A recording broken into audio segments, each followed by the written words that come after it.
When Jesus was 30, remember his prefrontal cortex was fully developed, he went to church on the Sabbath, as was his custom, and he was asked to read a passage. And you'll find the story in Luke chapter 4, verse 18. And this is what he read. He said, "The Spirit of the Lord is upon me, for he hath anointed me to preach the gospel to the poor. He hath sent me to heal the brokenhearted, to preach deliverance to the captives, recovery of sight to the blind, to set at liberty those that are bruised, to preach the acceptable day of the Lord." Now we know from looking at Jesus' ministry that he absolutely did that. And for those, and I think most were here this morning, I would like to take your mind back to where I discussed what often happens when someone forgives, that they are set free. And I believe that this quote from Luke chapter 4 is in direct relationship to the medical missionary work. We see many captives set free, captive to caffeine, captive to alcohol, captive to many different types of drugs, whether they be legal or illegal. We see the captives set free. We see them set free when they discover the power of forgiveness. We see the captives set free when they realise the power of forgiveness in their own lives, in forgiving themselves.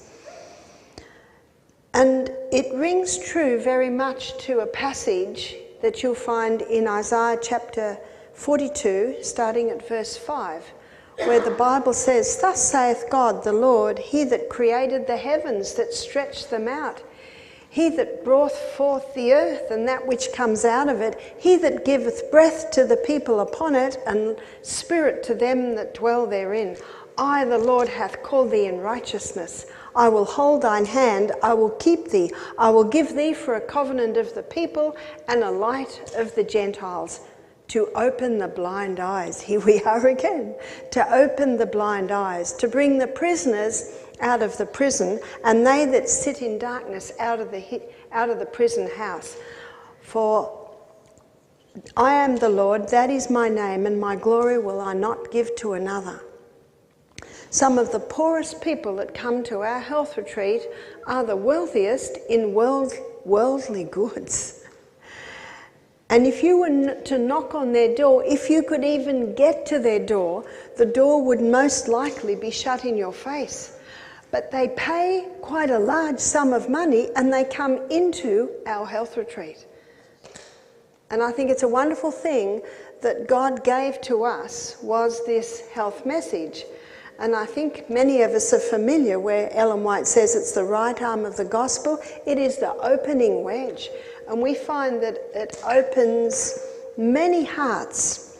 And it might sound terrible for me to say this, but I am grateful for people suffering from headaches when they stop caffeine, because it allows us to come in and give them hot foot baths and massage their shoulders and put some cool on their head.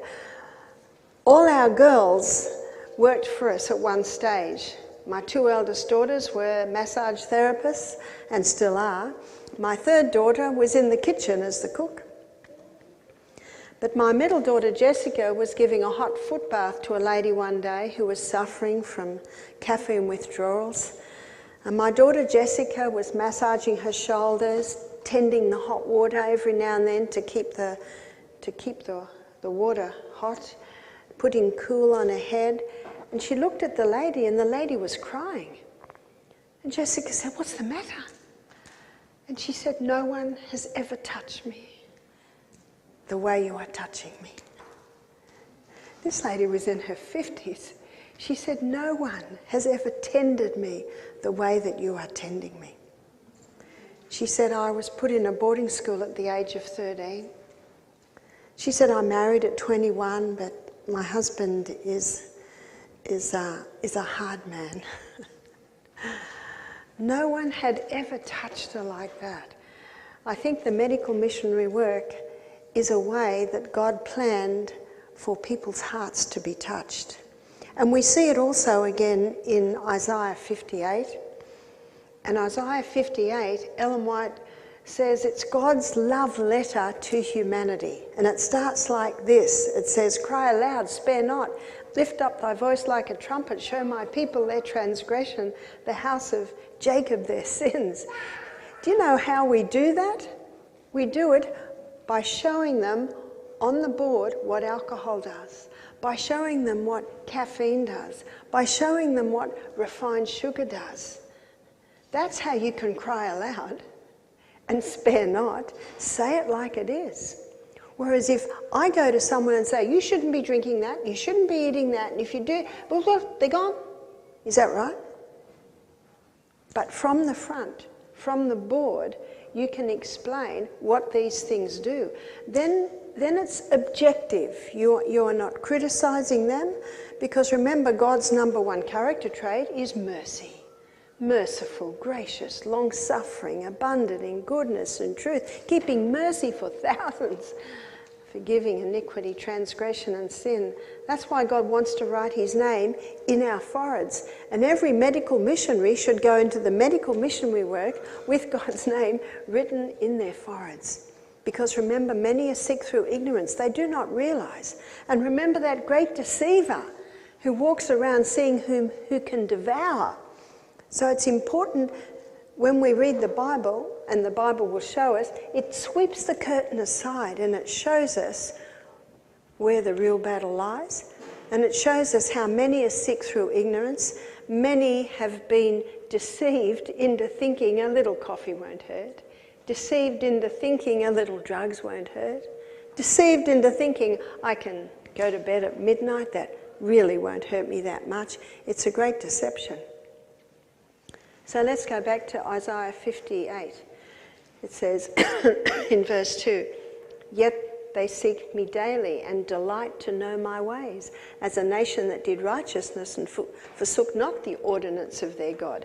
They ask of me the ordinance of justice and take delight in approaching to God." So we're talking about Christians here. God says they delight to seek me daily and they delight to know my ways. But they have a complaint. "Wherefore have we fasted," they say, "and thou seest not? Wherefore have we afflicted our souls, and thou takest no knowledge?" And then God says, "Behold, in the day of thy fast they find pleasure, and exact all thou labours. Behold, you fast for strife and debate, and smite with the fist of wickedness." And when we see what the Pharisees were like in Jesus' day, it seems a direct application.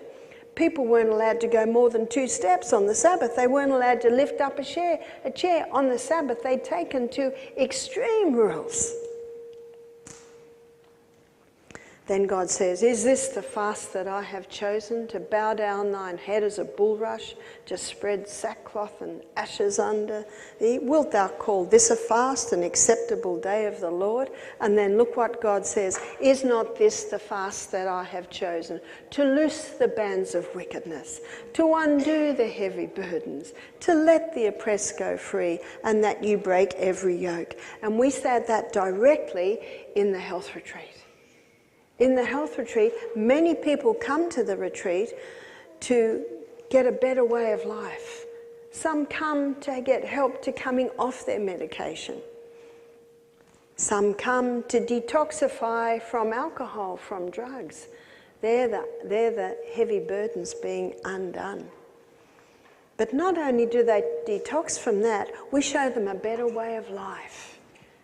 In Australia, it's a very ungodly nation. You almost can't talk about God. But in my lectures, I weave through Proverbs here and there. At the meal, we pray. We had one lady about to leave because we prayed at the meal. That's Australia. But you know, it's a long way to go, and they've paid a lot of money. And my husband has written down, if they leave, they don't get anything back. So they stay. So they stay. And that's why when the caffeine headaches come on, praise God, now we can tend them, now we can help them, now we can bring relief to their suffering. So God says, "Is not this the fast that I have chosen, to undo the bands of wickedness, the heavy burdens, to let the oppressed go free, that you break every yoke. Is it not to deal thy bread to the hungry, to bring the poor that is cast out? And when thou seest the naked, that thou coverest him, and turn not thy face from thine own flesh. Now look what it says then. Then shall thy light break forth as the morning. Thine health shall spring forth speedily. Did you hear that? This is a health message. Then shall thy light break forth as the morning. Thine health shall spring forth how? Speedily. Thy righteousness shall go before thee, and the glory of the Lord shall be thy reward. What's the glory of the Lord? Remember what Moses said, I beseech you, show me your glory. He proclaimed the name of the Lord. Merciful, gracious, long-suffering, abundant in goodness and truth, keeping mercy for thousands, forgiving iniquity, transgression and sin, who will no wise pardon the guilty. There is definitely a health message in here. Ellen White says in one of her books, she says, one of the best remedies for disease is doing good for others. And so, what does it mean to open the blind eyes? You see in some of these, in what Jesus said, to open the blind eyes, and also in Isaiah 42, to open the blind eyes. I'd like to take you to a verse that's found in 2 Corinthians 4 verse 3, where it says, but if our gospel be hid, it be hid to them that are lost, to whom the God of this world has blinded the minds of men. Now this is another type of blindness. This isn't the eye blindness, this is the mind blindness. And look at why. Lest the light of the glorious gospel of Christ should shine upon them. Jesus said, whoever follows me shall have the light of life and not walk in darkness. And what we find that as the days go by in the detox program, the people begin to ask questions. In fact, I was in the steam bath one day, and our steam sauna, it's like a little hut, and it's a wooden hut, and underneath the seats there's a copper pipe. It's a wood-fired steam bath, so outside the fire's lit, the water heats up and the steam comes through. And it can sit 8 people who are about my size. Ladies a little bit bigger, we might take 6 people in. And there's lots of talking in the steam bath. And so I say to our staff, remember what it says in James chapter 1, and I think it's about verse 19. Let every man be swift to hear, slow to speak, slow to wrath. Listen, let the people ask questions. And sometimes they'll say, why are you a Seventh-day Adventist? Don't you love that question? And if I start to speak, I'll keep it short, and I see 2 people looking very uncomfortable, I keep it very short, and I don't say much more. And then I say to the lady that asked me later, I said, I'll tell you the full story a little later. So we must ever be mindful of the minds and the hearts of people, because God and God alone, He knows the key to that heart. And sometimes it's caffeine headaches and us tending them that can be the key to that heart. So how do you start? This is how I started. I was in a rainforest. We're a long way from the doctor, from town. And sometimes the children had a fever, sometimes they had a cough, sometimes they'd have some discomfort. But I had some books, and whenever there was a problem, I'd look up and see what the book says. So before we moved to the rainforest, when my children were very little, my first 2, my first one was probably 4, and my second one was 2. And all the children surrounding us that my children had anything to do with, they all got whooping cough. And whooping cough is a cough where you cough, cough, cough, cough, then they gasp for breath. There's the hoop. And so what I did with my children, I brought them home and I looked up herbs for coughs. And I mentioned one that I used this morning, and it's plantain. And the reason why I use plantain is because there was a lot of plantain growing in the backyard where I lived. And it was the broadleaf plantain. And I looked up it and it was good for the chest. So I made lots of it. I put it in a big pot. I poured lots of boiling water in and let it sit. And when it was a little cooler, I'd strain the leaves out. I'd put a little lemon and honey in it. And I had little tea parties for my children. I got them special funny straws that wiggle, and I just got a lot of this into them. Now it's called the 100-day cough in China. So this cough goes for a long time. I totally conquered it in 30 days. Almost unheard of. Just with this tea, I just gave them lots. Now one of my children was still wetting the bed at the time, and I thought, I don't mind if they wet the bed as long as I conquer this cough. No wet bed. So I went back to the book and I found that it also helps with the kidneys. These were some of my first introductions to the simple herbs. And I remember it was to the point where all my friends, their children were still coughing. So we decided to keep the children away from them. And my friends said, "What did you do?" And when I told them what I did, they were very sad because their children used to drink juice. They're not going to drink this tea. That's why it's important to just give your children water. We used to have children visit when I was in the rainforest who only drank juice. So we'd get a drink of a cup of water for them and say, "Here, have a glass of tap juice." Or we'd call it cloud juice. It was just pure water. My children were allowed to have some juice if they would go on a fast for a day.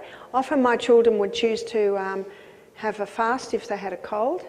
See, if they stopped eating, they didn't have to do school. Now that's easy for breakfast. The real test comes at lunchtime. And then if they chose to have a fast, I would let them have some juice, maybe some watermelon. But this is also how the children learn. And so little by little we were learning natural remedies. I had a friend visit who is a PhD in herbal medicine, and she went through the garden with me and she showed me what the dandelion was and what it was good for. She showed me different herbs, and that's also how I learned herbs. And I also told you some experiences this morning of different things that I did with the children, and that's the best practical training, is just doing it yourself. So every morning I would pray and I would say, "Father in heaven, what would you have me do?" And every day he would impress me with your children, your children. Well, I was homeschooling my children, and the children were part of the family team. We had rosters and they certainly knew how to work. They all had their own. I used to give each child a couple of vegetables and they were responsible for those vegetables. They also had their own flower garden. If they had excess vegetables, they could sell them. So, you know, we'd done all that. And then one day I was praying. My youngest was 5. No, he was 4. And I was praying, "Father, what would you have me do?" And I got a strong impression, start giving meetings, demonstrating natural remedies. That was the impression I got. And I thought, well, I could do that. I've been working on the children for a long time. And a lot of the people in the town were way up in the rainforest. It was just a tiny little town about half an hour away. I had some of my, some girlfriends I knew around.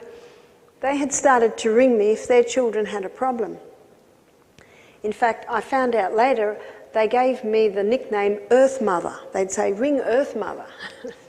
She's up in the rainforest. She's got 6 children and she doesn't go to the doctor. She treats her children with herbs, with natural things. So I had a little bit of experience by this time. So God gave me an impression, start giving meetings.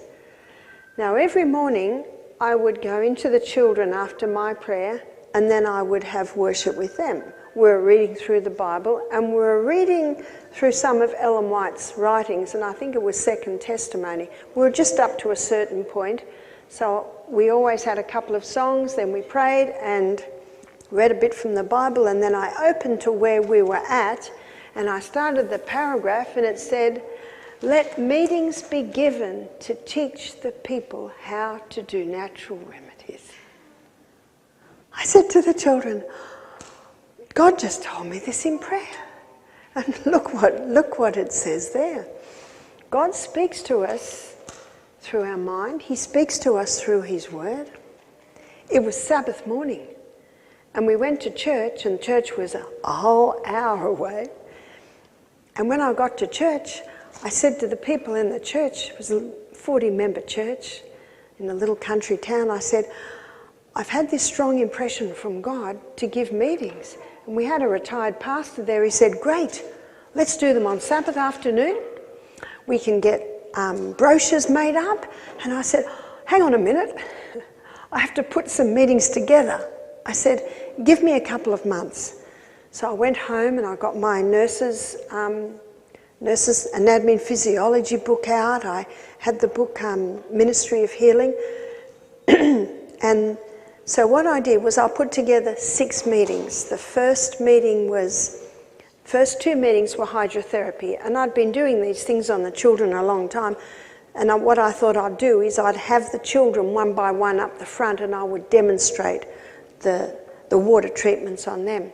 So the first 2 were water treatments. The second one was poultices.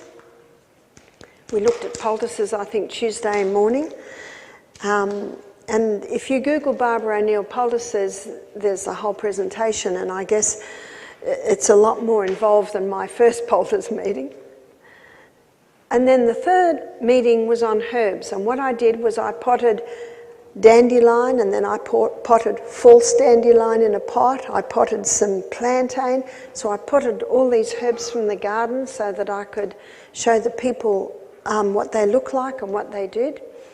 And then the 5th meeting I did on the 8 laws of health.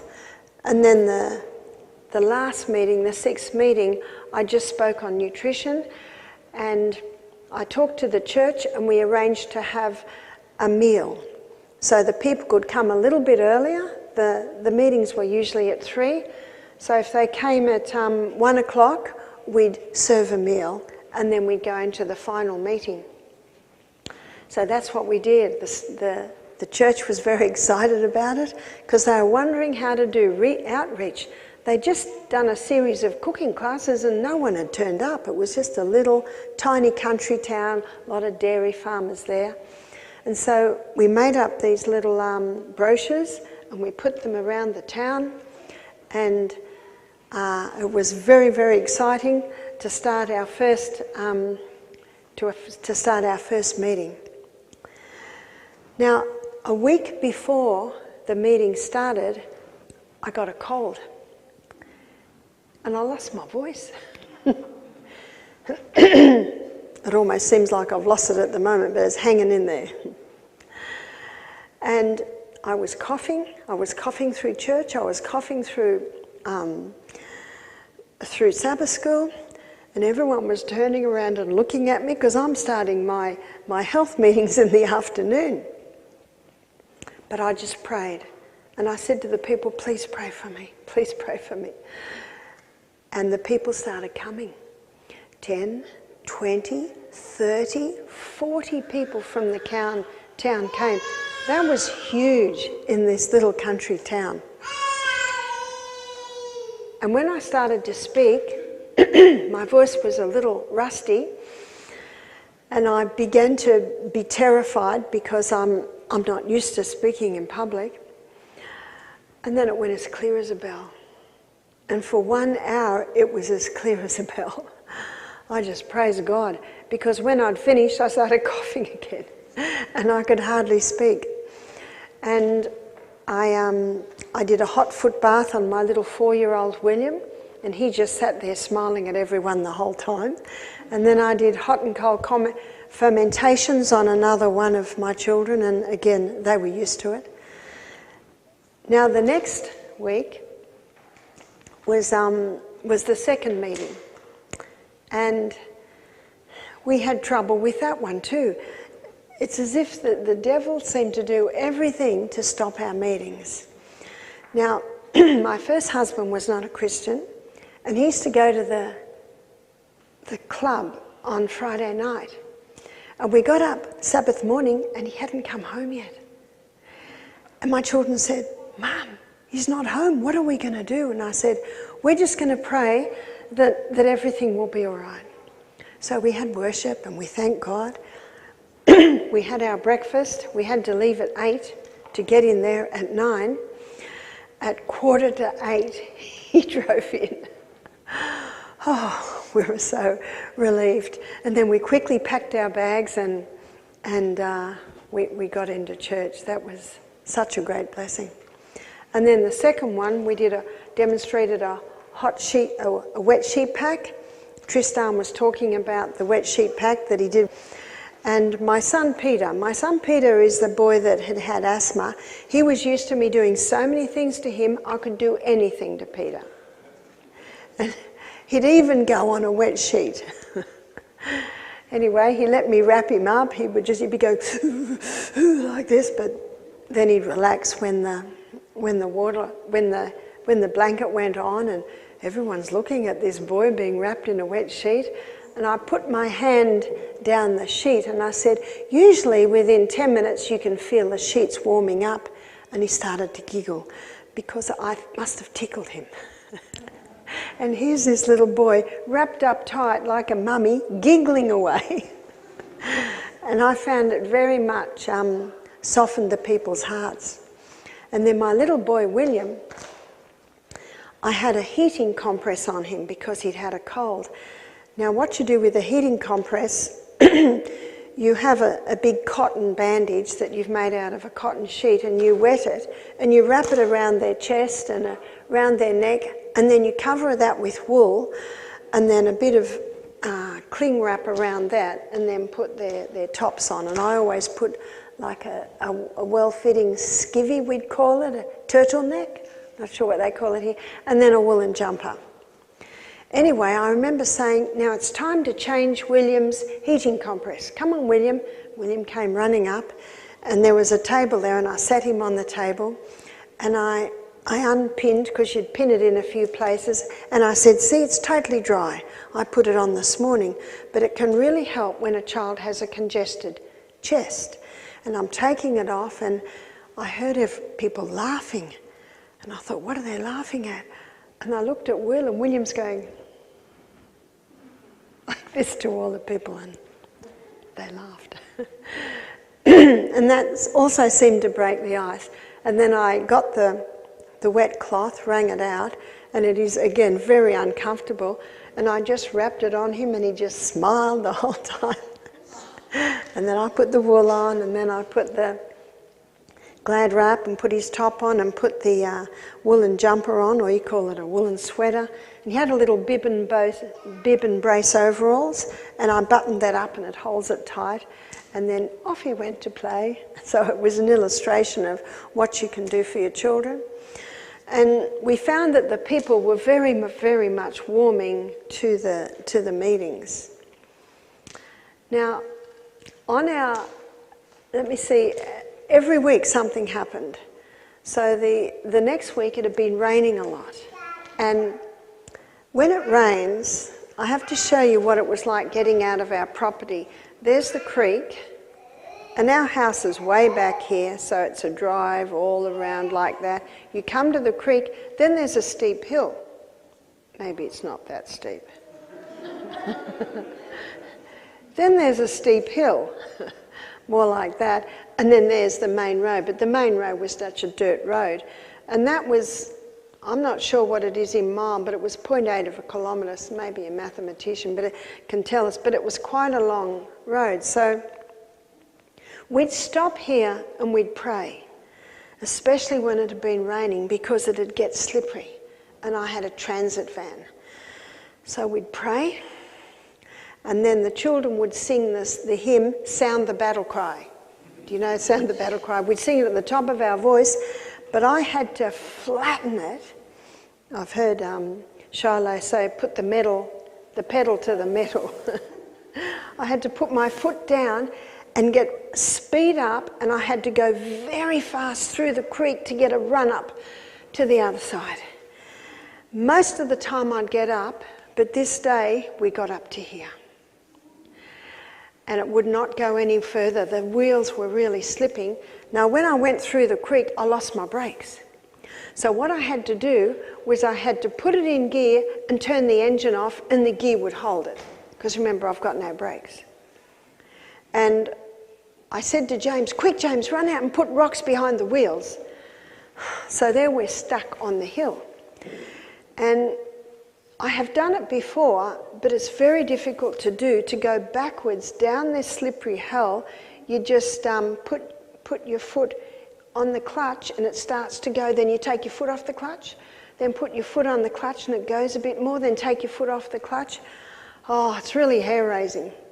And we were up too far for me to do that, because I have done it before, and then you try another run up. I said to James, run back and get Dad. We'll see if he can get it up the hill.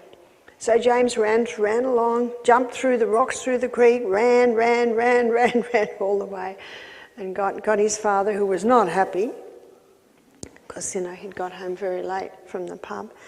So he got in one of the other little cars, and he was driving so fast, I knew he wasn't very happy. He jumped out, got in the car, and made it go back down the hill, got up here, and he put his foot down hard and, whoa, got it up. Oh, the children and I just praised God. Now, we're all in our nice clothes. We're on the side of the road. So we quickly ran up the top of the hill, jumped in the car and said, thank you. And then, so then we've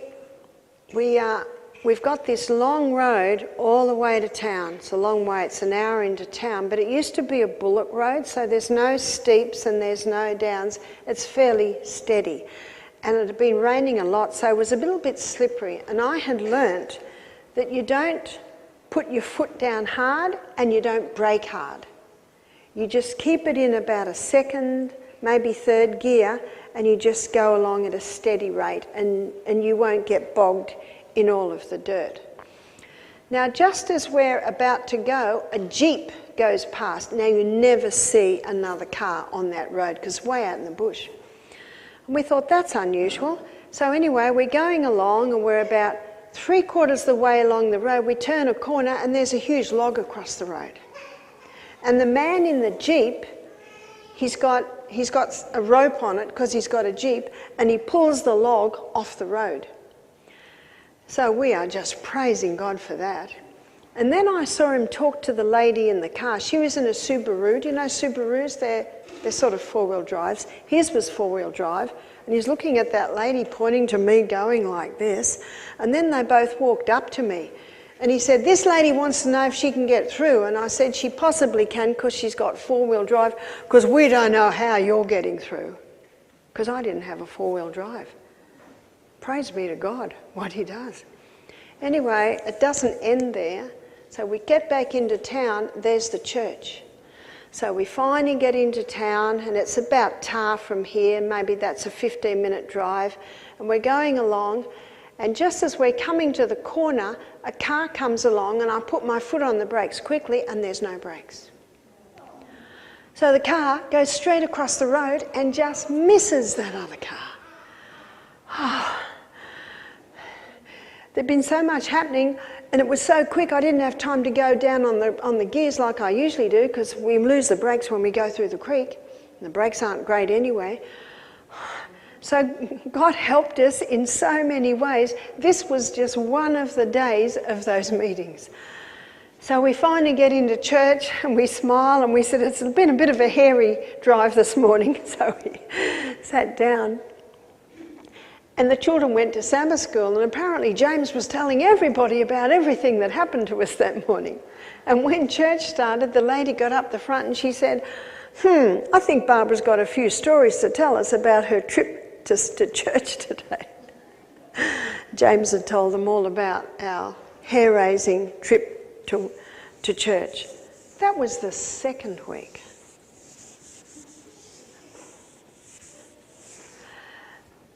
Three days before the third weekend, the engine blows up on the car. And we have no car. So my neighbour said, and she was a relative, you can borrow my car. So we borrowed the car and we went to town and they said, where's your car? And I said, oh, the engine just blew up. And a lady from church came up to me and said, would you like an interest-free loan to fix your car? Isn't God good? Because my husband was a drug addict and an alcoholic. We had no money. So we got an interest-free loan to pay off the car. Every week for 6 weeks something happened.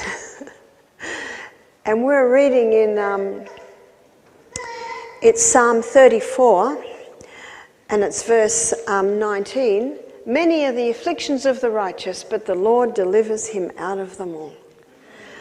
But we were so excited that those 40 people that came every week, a little more came every week. And they were excited about the simple messages that we were giving them. And we had some of the people inquire about doing some more meetings, and the retired pastor started to introduce a Revelation and Daniel seminar, and that's where we saw the right arm in action. I had no qualifications at all. In fact, I really didn't know much at all. All I knew is the simple things that I'd done to help the children. Now, things just also went on from there. A lady heard about the meetings I did and asked me to go down to Victoria and give the meetings, and then they filmed the meetings. This was in 1992, 1993. And so a little bit more, they started to go out there. And I found that the best way to learn is to teach. It is the very best way. And without me even knowing it, the children were learning so much. And I found that if I was caught up with people, people are asking my children, and my children are telling them about it. And I remember one day I was hanging the clothes on the line. So here's the big house that was just stapled together with tar paper. And here's a little hill, and I've got a clothesline up the hill with all the clothes on it. And I'm up here getting the clothes off the line, that's me. And I saw the children running, all of the children running. One of them had the littlest one on their hip, and I thought, whoa, what are they doing? And then they sat one of the children down on the front veranda, and one of them ran inside and came out with a bowl and put it on the child. I thought I'd just step back and see what they were doing, because they weren't looking for me. And when it all settled down and the children are standing back feeling very happy about what they'd just done, I went down and I said, what happened? And they said, oh, bee sting. So one of the children who got a bee sting, they weren't looking for me. They knew exactly what to do. And what was interesting, and when they became teenagers and someone was sick at work, they'd ring Mum. Mum, my mate's sick. What should he do? They told me they had to stop saying Mum said, because they didn't seem to be impressed with Mum said. Things got very difficult in our mountain home, and the children and I had to leave. In 1993, the children and I had to leave home, and all we had was the clothes on our back. And the people at church, it was lovely. They brought us food, they brought us clothes, and I was able to get on the single pension, and I was able to get a house in a little town nearby. And then we started going to church, and you can imagine when we went into a church, 6 children, we instantly got a Sabbath school. And then as time went on, they asked me to do Sabbath school presentations, and I always seemed to get a little bit of health in there. And then they discovered that I could do health meetings. So I started to do health meetings in the town. And the more I taught, the more I learnt. And sometimes people would ask questions and I'm not sure what the answer was, so I would go home and I'd search it out.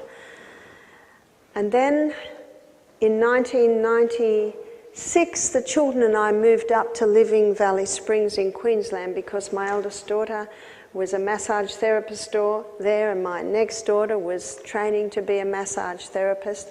And I'd been there a few months, and the children and I, we had a little house down the road. We moved up there because my eldest girls were there. And the children and I would come every morning and we'd work their garden. We'd dig their veggie garden, we'd weed it, and we'd help there. And then one day I was going past the health centre and they looked a little stressed. I said, "What's the matter?" And they said, our sanitary supervisor has just walked off. I said, "Would you like me to help?" And they said, "Please." And that's how I started to work 3 hours a day as the supervisor in the health centre. By then my children were basically almost self-sufficient with their schoolwork, and I started to work there part-time. After a year, the business manager asked me to marry him. And I said yes. I told the story this morning. And after we'd been married for about 3 months, Michael was in the office and he had a couple come from Brisbane, an hour away, and they had an appointment with Gary Martin, who was the health director, and they said, "We have an appointment with Gary Martin." And Michael said, "Gary Martin already has an appointment for that time." And they started to get very upset. They said, "We have come a long way and we booked this appointment." Now my daughter Julia, who was 14 at the time, was working in the office, and she whispered to Michael, "Did you know Mum's a naturopath?" And Michael said, "Is she?"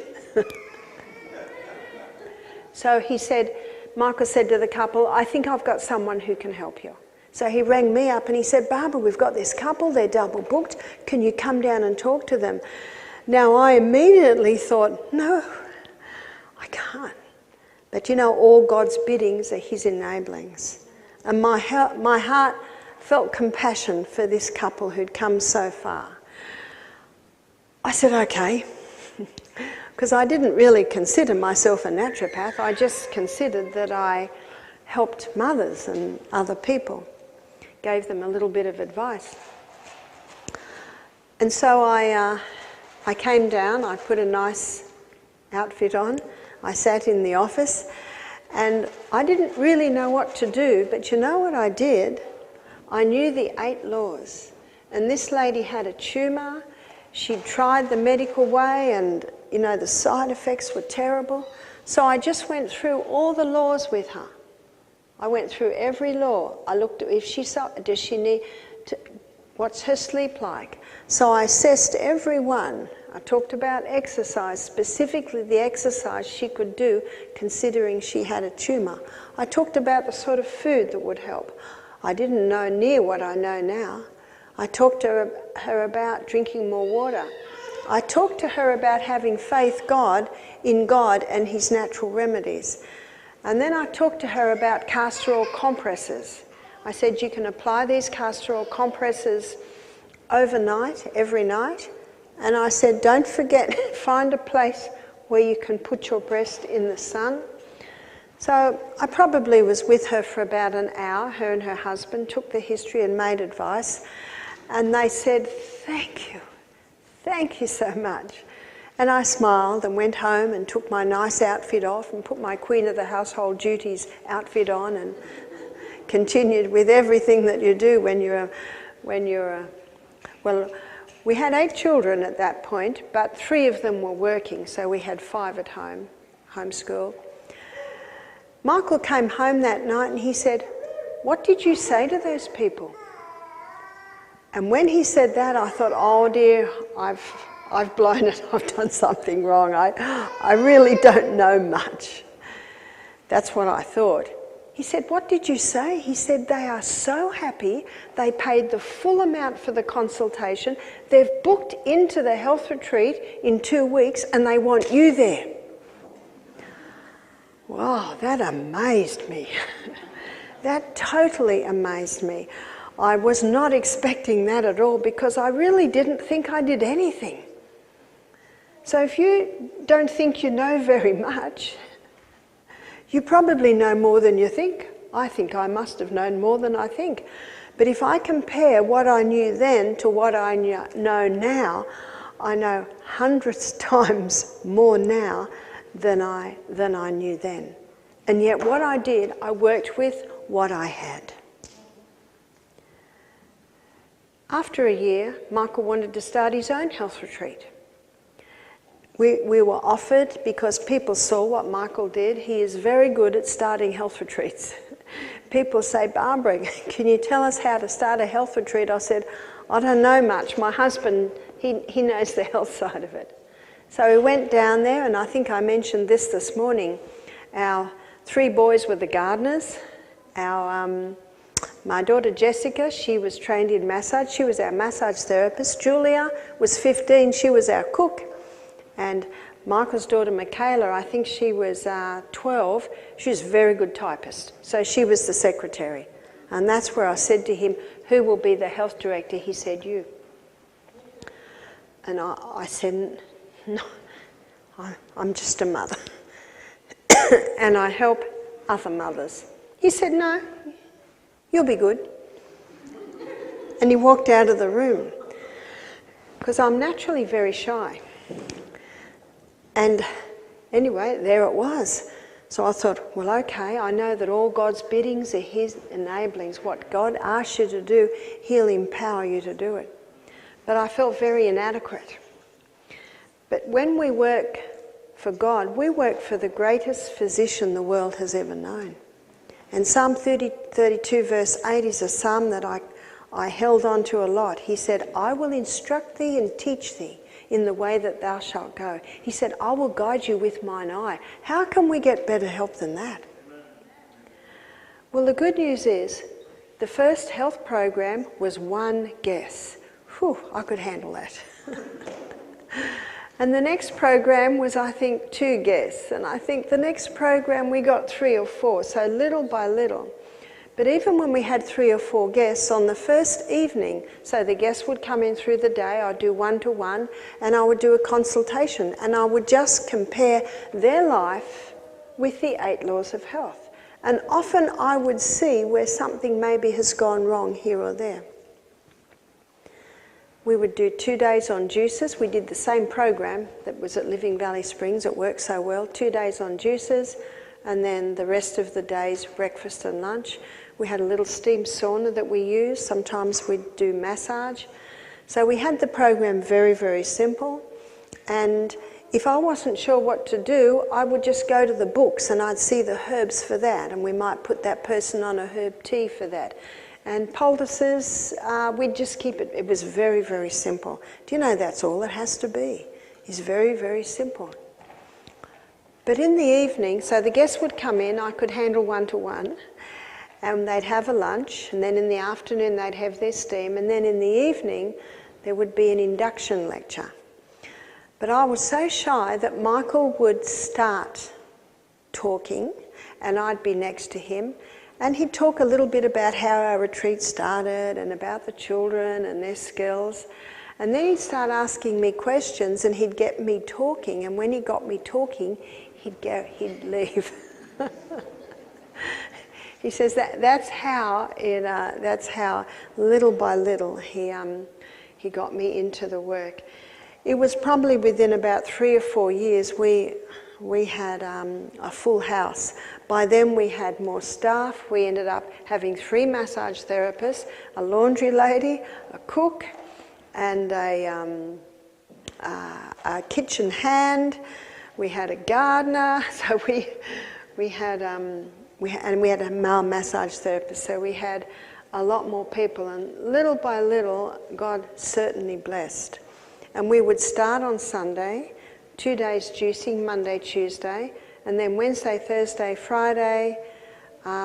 Friday morning I would give the lecture on the mind, which was a lot simpler than what I have given today.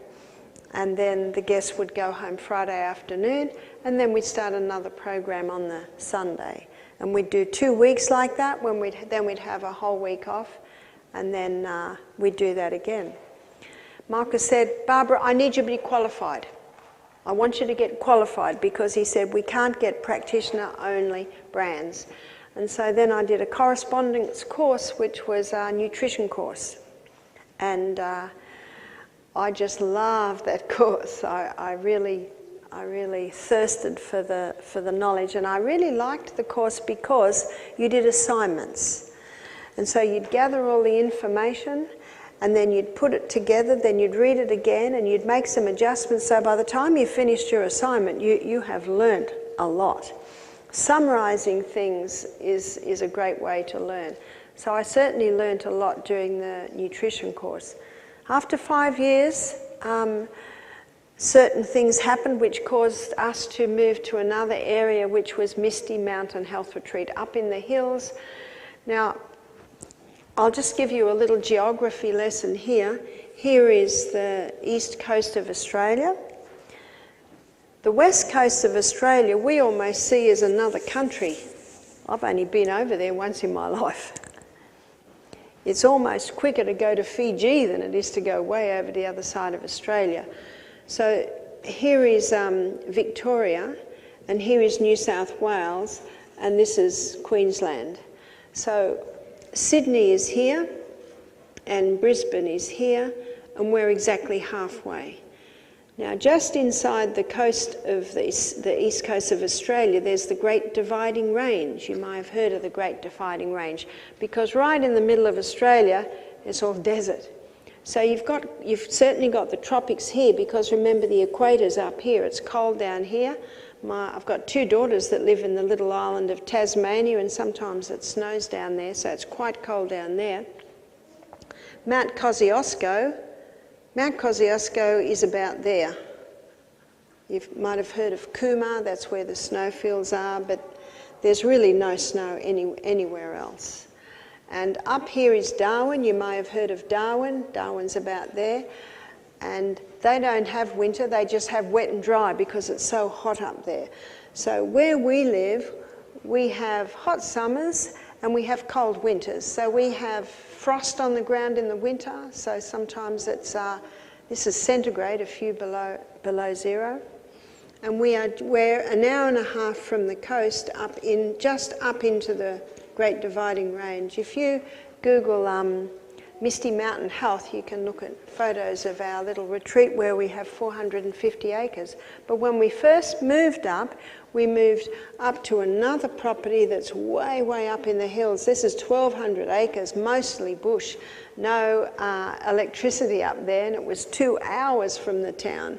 And about 10 years ago, an Aboriginal boarding school came up for sale, because we were at full capacity and we could not build any more. And so we moved over to this property, which is only an hour from town, and it's very exciting because it's got a bridge over the creek.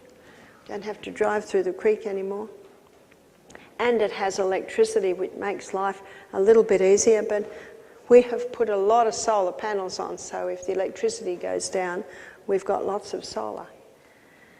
And so that is a quick, short little explanation of how I got into the health work and how it really expanded from there.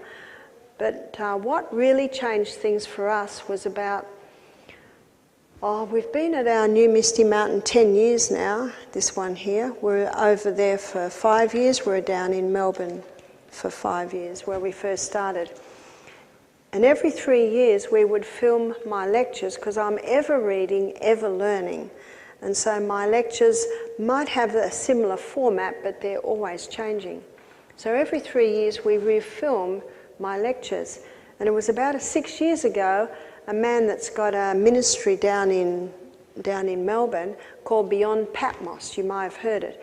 And he films Signs of the Times, he films preachers, he films health. So we contracted him to film my lectures. And when he'd finished, he said, "These are very interesting. Do you mind if I put a little section of it up on my website?" And Michael said, "Do what you want." And the man had tears in his eyes. Michael said, "What's the matter?" He said, "No one's ever given me permission. Michael and I see this information as not ours. This is God's information. And the more that it can go out, the better. That's why wherever I go, they say, 'Can we live stream?' I said, 'Just do what you want.'" as much as you want. This is a message that the people are thirsting for, and I think you'll agree with me that this message opens the blind eyes. It releases the prisoners out of the prison house. 10 months later, he was filming at an Adventist convention, which we went to, and he saw us. He came running up to us. He said, 1 million hits. He said, I've never seen that on my website. And that's when the lectures started to go worldwide. That's when they went up on YouTube. A third of our guests were coming from overseas because of the YouTube. So that really opened up Misty Mountain Health Retreat, and it was because of those YouTube videos. Now, one of my children said to me, Mum, he's getting money every time someone watches your stuff on his website. And I said, oh, doesn't bother me. Anyway, 3 years later, we had someone else film me, and we put those up on our website. A year later, I was being filmed down in, well, I was giving a series of lectures in Melbourne. This was about early 2019, I think. And Henry, the guy from Beyond Patmos, heard that I was going to be giving a series of meetings, very similar to what I've done here this week, and he asked if he could do the filming, which we agreed, they agreed. So after the last meeting on Sabbath, the last meeting was 11 o'clock, and a lot of people were outside shaking my hand, chatting, and he came up to me and he said, excuse me, I just want to tell you, if you're wondering what happens to the money that I get from the people that watch your lectures on my website, he said, there are 2 schools in Africa now because of that money. So I thought that was a very nice story too. Are there any questions as we pull this to a close?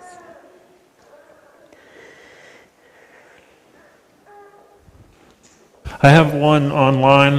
It's asking about prostate health and prostate cancer and all that type of stuff. The prostate is part of the reproductive organs, and so it would do the person well to watch my lecture on hormones on YouTube, but also to get my book, because my book defines specific programs to help when someone's conquering cancer. And there are a couple of specifics for prostate. One is saw palmetto. That herb directly reduces the inflammation of the prostate gland. And zinc. Zinc is very important to keep the testosterone levels at a safe level. You mentioned you're coming out with a new book. Can you tell us when that might be? Yes, well that's something they can't stop me doing, is writing. So even though I'm going home, I can write.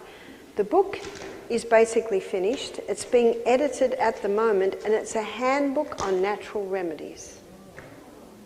So that will be no bigger than my book, Self-Heal by Design. I find that people don't want to be exhausted with huge books. I just want a very simple book.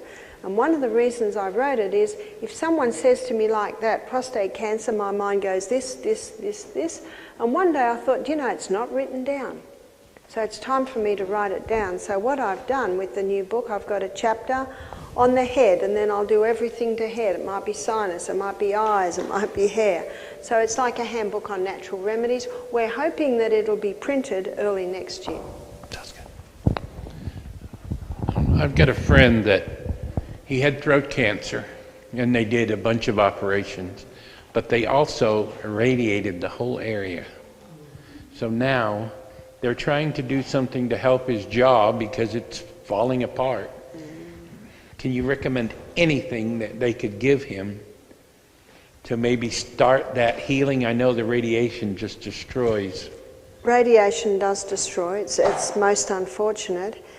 I think that if he could do hot and colds to that area to bring blood supply into the area, and also if he could somehow sleep with castor or compress on his jaw, it penetrates deep and cleanses. And I must say that the doctors do the best they know.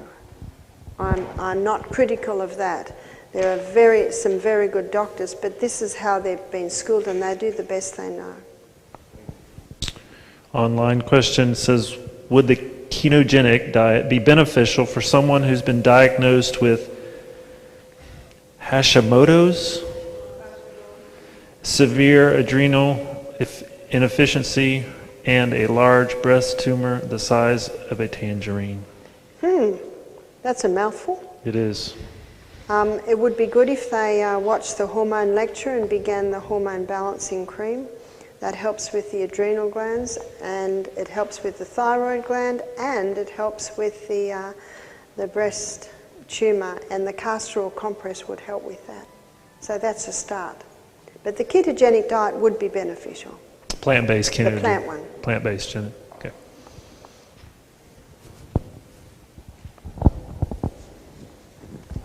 So 2 questions. What do you do for bunions so that they don't have to get surgery for it, to remove it?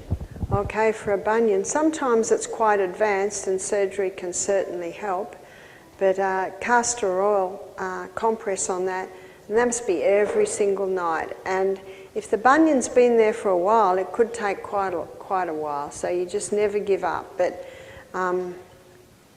yeah, I guess that's what I would try, but you might be looking at least 6 months before you see a result. And I was just wondering, why a crock pot versus a pressure cooker for beans? Well, a crock pot goes overnight. If you want your beans done very quickly, you'd use a pressure cooker, and they can be done in about 20 minutes. But if you want a slow cook, then you do it in a slow cooker overnight. It just depends what you want. No, Instapot. My daughter's got an Instapot, and it is a pressure cooker and a slow cooker. It's new to me, Instapots, but I think they do both. The pressure cooker, I grew up with a pressure cooker, and it was aluminum. We have another one which we don't use, but I think it's aluminum too. Is there any problem with that? Yeah, there is a big problem. The aluminium is known to damage the brain cells, so we should always use stainless steel.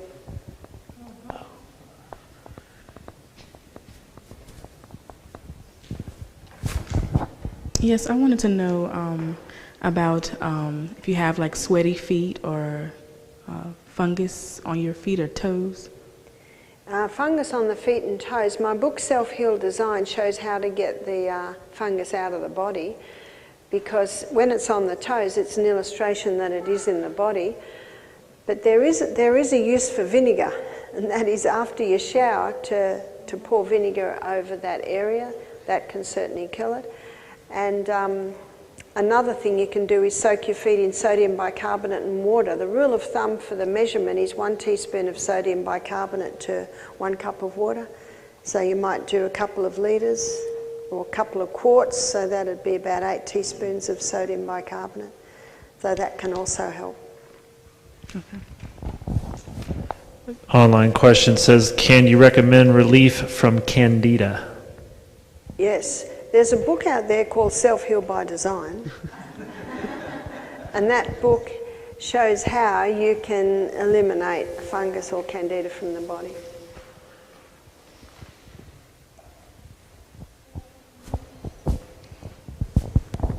Thank you, Barbara. I want to just say there's about 19 loaves left. I have them in the foyer out here. So anybody that hasn't had one yet, please feel free to grab them.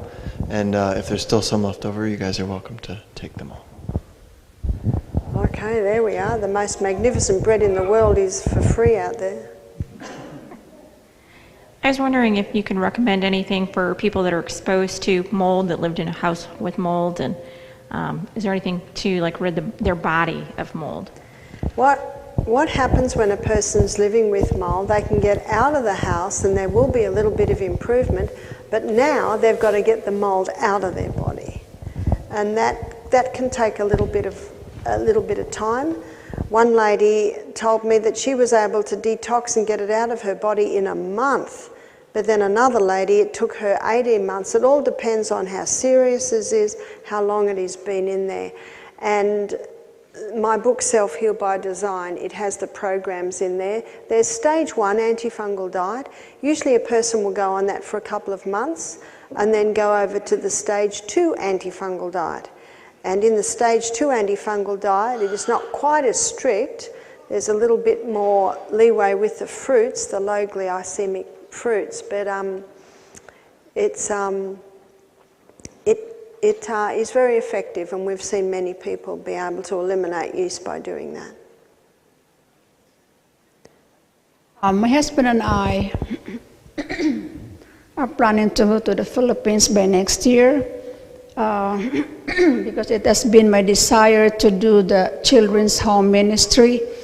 These children who are living in the street, no parents, sorry. And I am very sure that we can use this. My question is, how do I get in touch with you to start? Because I do not know what to start in with the process of the like the healing, or no, God heals, but with the natural remedies that.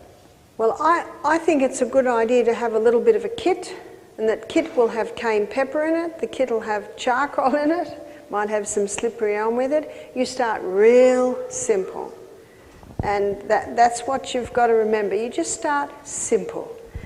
And I met a man from Peru who had a ministry in Peru for childless children, and I said, how did it start? He said, my wife and I were there on holiday, and he said, I saw these 2 little girls on the street. And he said, and I can't do anything because I'm a man.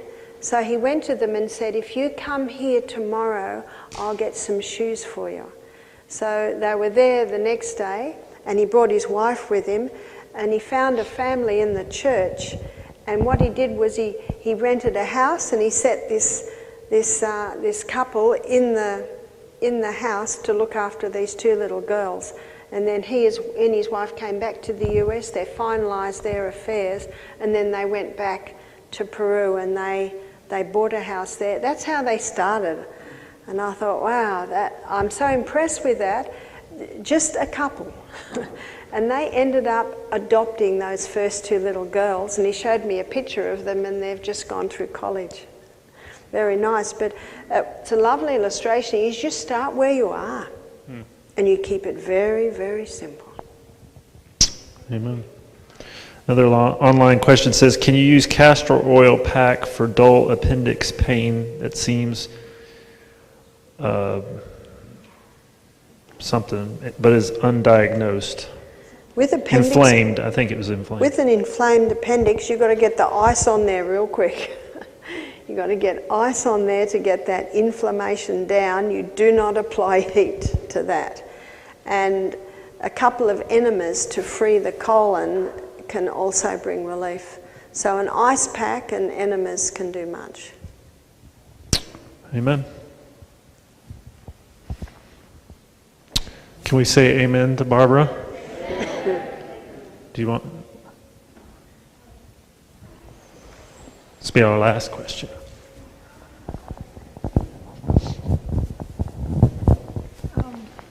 What remedies can you recommend for dealing with psoriasis? Like possibly gluten-free diet, or just? Yep. I've seen many people totally conquer psoriasis. And there can be a few causes of psoriasis. There can be a bit of a genetic cause. I know some people exposed to mildew, but you've got to stop the 5 allergens. So there's your peanuts and your hybridized wheat and the dairy. Anyone know what's next? Your oats and your refined sugar. And remember, once these are stopped, it can take at least a couple of months to see an effect. And if it's all itchy, you must ice it. Never ever scratch. My son-in-law, who battled it all his life, that's how he found relief from it. Stress made it worse. Living in a mouldy house made it worse. At one stage when it got really bad, he went grain-free. He just lived on vegetables and legumes, and it settled right down. Then little by little he started introducing other grains. But oh dear, I wish we had simple needs in Australia. The bread is so light and tasty, isn't it? I've never tasted gluten-free bread like that. And so that is one bread that is safe to eat.